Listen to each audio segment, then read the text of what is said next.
नमस्कार. श्री स्वामी समर्थ सर्वांना. श्लोकदादूस चॅनलमध्ये तुम्हा सगळ्यांचे खूप खूप स्वागत आहे. स्वामी तुम्हा सगळ्यांना कायम सुखी ठेवो ही स्वामीचरणी प्रार्थना करते आणि आजच्या व्हिडिओला सुरुवात करते.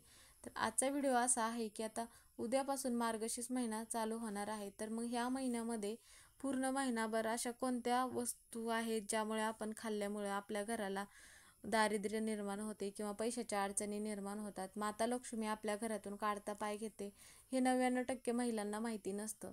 तर त्याबद्दल आजच्या व्हिडिओमध्ये आपण बघणार आहोत. तर व्हिडिओ शेवटपर्यंत नक्की बघा. व्हिडिओ जर आवडला तर व्हिडिओला लाईक करा. तर मार्गशीर्ष महिना हा सगळ्यात जास्त विशेष मानला जातो. तर कारण की ह्या महिन्यामध्ये व्रतवैकल्याचा महिना म्हणून हा महिन्याची ओळख केली जाते. तर ह्या महिन्यात खास करून महालक्ष्मीची पूजा केली जाते.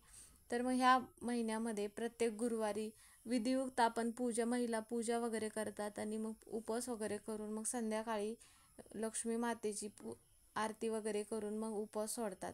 तर यामुळे काय होते की ही पूजा वगैरे व्रत केल्यामुळे आपल्या घरामध्ये प्रत्येक व्यक्तीच्या सुख समृद्धी नांदते आणि मग त्याचप्रमाणे प्रत्येक घरातील व्यक्तींना चांगले आरोग्य लाभते. तर यामुळं काय होतं की यामध्येच की ह्या महिन्यामध्ये आपल्याला कोणत्या गोष्टी करायच्या आहेत आणि कोणत्या गोष्टी करू नये तर ते आज आपण बघणार आहोत. तर या महिन्यामध्ये म्हणजेच की मार्गशीर्ष महिन्यामध्ये श्री गुरुदेव दत्त यांची पण जयंती असते. त्यामुळे मग बरेच सण वगैरे असतात. त्यामुळे मग हा महिना सगळ्यात जास्त महत्त्वाचा मानला जातो.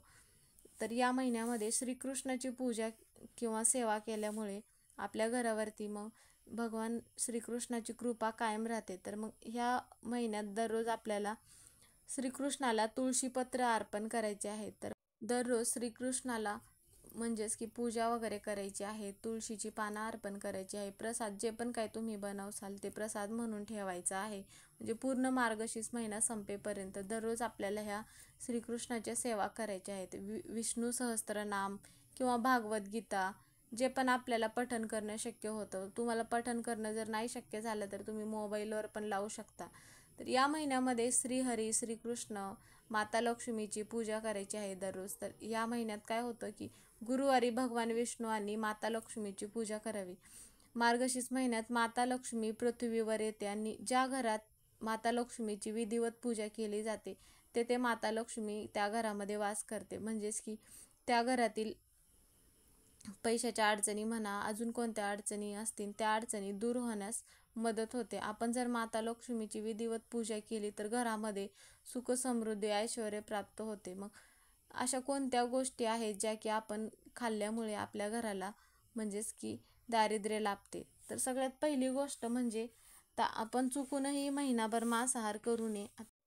तर पहिली भाजी म्हणजे की वांग्याची भाजी ही तामसिक पदार्थामध्ये मोडते. त्यामुळे मग वांग म्हणा किंवा पांढरा दुधी भोपळा, कोबी ह्या भाज्या मग महिनाभरा म्हणजे जोपर्यंत मार्गशीर्ष महिना संपत नाही तोपर्यंत तुम्हाला जर शक्य झालं तर तुम्ही महिनाभर ह्या भाज्या खाऊ नका. जर नाही शक्य झालं तर मग तुम्ही फक्त गुरुवारी तरी हे नियम पाळा. त्यामध्ये मसूर डाळ पण मग तामसिक पदार्थामध्ये मोडते. त्यामुळे मग ही भाजी पण तुम्ही गुरुवारी बनवू नका. यामुळे काय होतं की आपण जर हे पदार्थ गुरुवारी बनवले तर मग माता लक्ष्मी आपल्यावरती नाराज होते आणि मग आपल्या घरातून काढता पाय घेते. त्यामुळे मग आजच्या दिवशी म्हणजेच की प्रत्येक गुरुवारी तरी आवर्जून तुम्ही ह्या भाज्या बनवू नका. तर मग त्याचप्रमाणे आजच्या दिवशी म्हणजेच की गुरुवारच्या दिवशी मग आपल्याला उंबरठा लेपन करायचं आहे. म्हणजेच की हळदीचं लेपन. त्याचप्रमाणे आपल्या घरामध्ये एखादी व्यक्ती सतत आजारी वगैरे असेल तर मग त्या व्यक्तीला काय करायचं आहे, ज्यावेळेस ती व्यक्ती स्नान करणार असेल तर त्यावेळेस त्या व्यक्तीच्या अंघोळीच्या पाण्यामध्ये 2 थेंब गंगाजल टाकून मग स्नान करायला ते पाणी द्यायचं आहे. त्याचप्रमाणे मग चिमूटभर हळद टाकायची आहे. हळद टाकल्यामुळे काय होतं की त्या व्यक्तीचा गुरुग्रह बळकट होतो आणि मग त्यानंतर ते पाणी अंघोळ करायला द्यायचं आहे आणि मग हर हर गंगे असं म्हणून स्नान करायचं आहे. आता ह्या महिनाभर हा महिना पूर्ण पवित्र मानला जातो. त्यामुळे मग ह्या महिन्यात तीर्थ ठिकाणी स्नान करण्याला सगळ्यात जास्त महत्त्व आहे. तर प्रत्येकाला तीर्थ ठिकाणी जाऊन स्नान करणं शक्य होत नाही. त्यामुळे मग दररोज जर शक्य नाही झालं तरी गुरुवारी तरी आवर्जून घरातील प्रत्येक व्यक्तीने ज्यावेळेस स्नान करणार असेल त्यावेळेस मग पाण्यामध्ये 2 थेंब गंगाजल, चिमूटभर हळद, कच्चे दूध वगैरे टाकून स्नान करत असताना हर हर गंगे म्हणून जरी स्नान केलं तरी आपल्याला तीर्थ ठिकाणी स्नान केल्याचे पुण्य मिळते. मग त्याचप्रमाणे एखाद्या म्हणजे तुमच्या घरात एखादी व्यक्ती म्हणजे घरातील कर्ता व्यक्ती नोकरीसाठी नोकरी करत असेल किंवा एखादा व्यवसाय करत असेल, तर त्या व्यक्तीला जर पैशाच्या अडचणी निर्माण होत असतील किंवा पाहिजे तसं यश मिळत नसेल, तर त्या व्यक्तीसाठी खास मग हा उपाय करायचा आहे. तर काय करायचं आहे, ज्यावेळेस ती व्यक्ती स्नान करणार असेल त्यावेळेस मग थोडंसं कच्चं दूध आणि चिमूटभर हळद त्या पाण्यामध्ये टाकून मग त्या व्यक्तीला स्नान करायला ते पाणी द्यायचं आहे. तर यामुळे काय होतं की त्या व्यक्तीला जर नोकरीमध्ये यश मिळत नसेल तर नोकरीमध्ये यश मिळेल, किंवा एखादा व्यवसाय करत असेल तर त्या व्यवसायामध्ये जर प्रगती होत नसेल तर यामुळे काय होईल की त्या व्यवसायात प्रगती होईल. आणि जर एखादी व्यक्ती नोकरीसाठी प्रयत्न करत आहे किंवा पाहिजे तशी नोकरी मिळत नसेल, तर त्या व्यक्तीसाठी खास हा उपाय करायचा आहे. 2 थेंब अंघोळीच्या पाण्यामध्ये मध टाकायचा आहे आणि मग हा उपाय प्रत्येक गुरुवारी करायचा आहे, जोपर्यंत मार्गशीर्ष महिना संपत नाही तोपर्यंत. यामुळे काय होतं की त्या व्यक्तीला पाहिजे तशी नोकरी मिळते आणि पाहिजे तसं मग नोकरीमध्ये यश मिळण्यास मदत होते. तर मग त्याचप्रमाणे आपण जोपर्यंत मार्गशीर्ष महिना संपत नाही तोपर्यंत, तर दररोज तरी आपल्याला ह्या सेवा म्हणा किंवा उपाय म्हणा करणं शक्य होत नाही, तरी गुरुवारी तरी हे उपाय करायचे आहेत.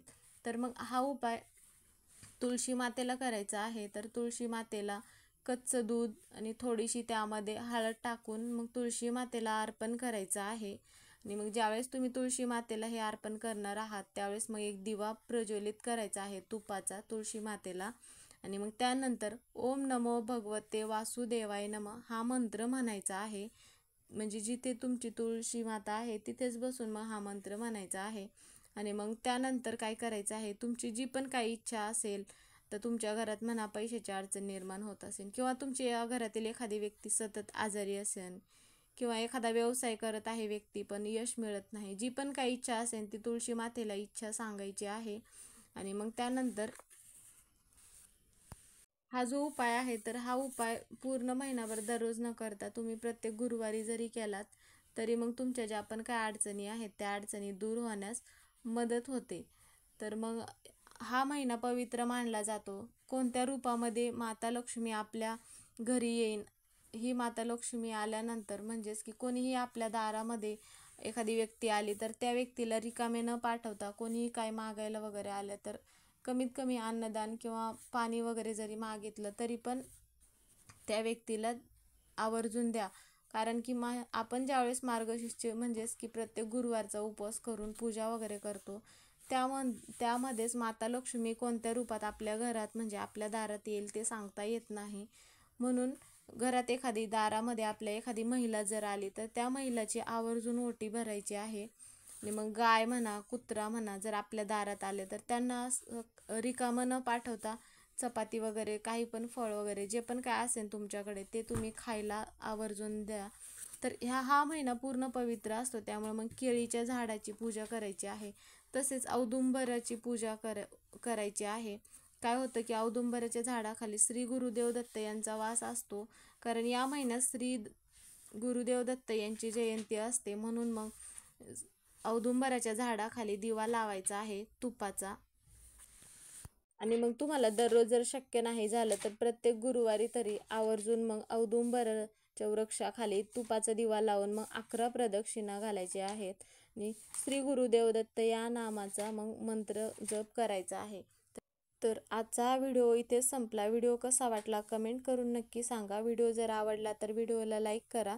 चॅनलवर नवीन असेल तर चॅनलला सबस्क्राईब करा. कमेंटमध्ये श्री स्वामी समर्थ किंवा ओम महालक्ष्मी नमः लिहायला विसरू नका.